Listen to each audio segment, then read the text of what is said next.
Welcome back to another lecture within the Python Bootcamp.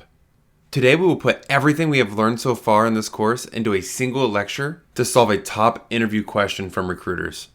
This question is, solve the Fibonacci sequence. Later on in this course we will solve the same problem using recursiveness, but for now we will stick with what we have learned. So you may be thinking, what is the Fibonacci sequence?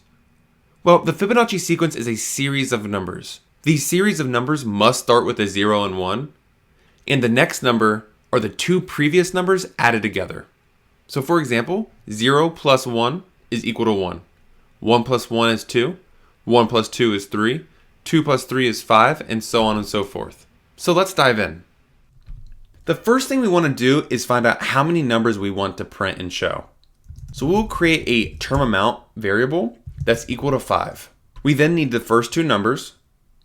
So n1 equals 0. And n2 equals 1. We then want to verify that term amount is valid by saying if term amount is less than or equal to 0, then print please use a valid number for term amount. If term amount is less than or equal to 0, then we don't want to run the application as they don't want any of the numbers to show. Elif term amount is equal to 1. So let's say they only want to see one digit. Well, that's easy because all we have to do is print the first number then. Now everything after here gets a little trickier. So let's do else print fib sequence. And let's now have a iterator called count equals 0.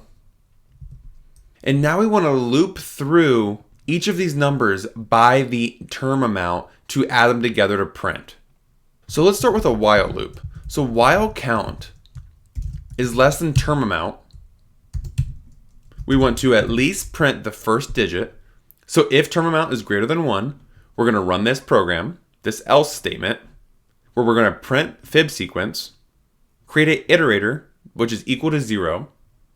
While the iterator is less than the term amount, we want to print the first digit.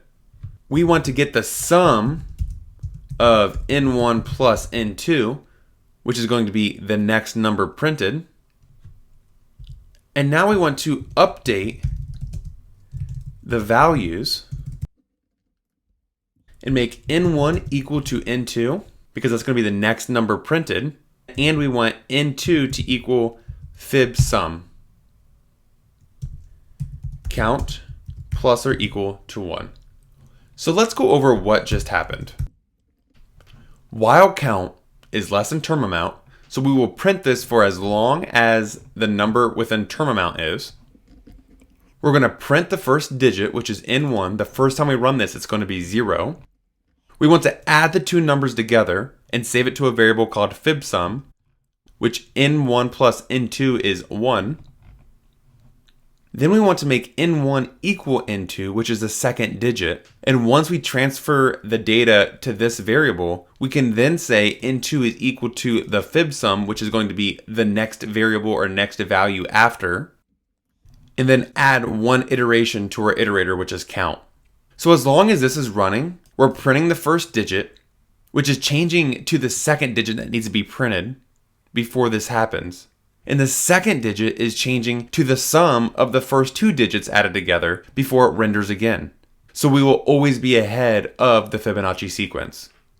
So if we run this application, we will see that 0, 1, 1, 2, 3, because we want it to run 5 times, 0, 1, 1, 2, 3. So let's change this to 10. We will see that these numbers will match the Fibonacci sequence, which is 0, 1, 1, 2, 3, 5, 8, 13, 21, 34.